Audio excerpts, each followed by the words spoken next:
جو نور کے ہوتے ہیں، نور روشنی کے ممبر ان پہ بٹھائیں گے ان بندوں کو جو اللہ کا وفادار ہے، اللہ کے لیے محبت کرنے والا، اللہ کے لیے خرچ کرنے والا، اللہ کے لیے گھر چھوڑنے والا، اللہ کے لیے معاملات میں بند کرنے والا، اللہ کے لیے اپنی غصے راگنی کو ختم کرنے والا۔ فرمایا اللہ نور کے ممبروں میں بٹھائیں گے، اور جب وہ نور کے ممبر ان کو انبیاء دیکھیں گے اور شہداء دیکھیں گے، وہ بھی ان کو منشر کریں گے۔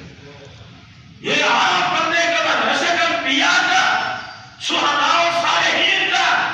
ان ممبروں کو دیکھ کر جن کے اوپر وہ بندے کھڑے جو اللہ کے لیے محبت کرتے ہیں۔ اسی طریقے کے ساتھ ایک اور حدیث ہے، تو میں ایک صحابی بیان کرتے ہیں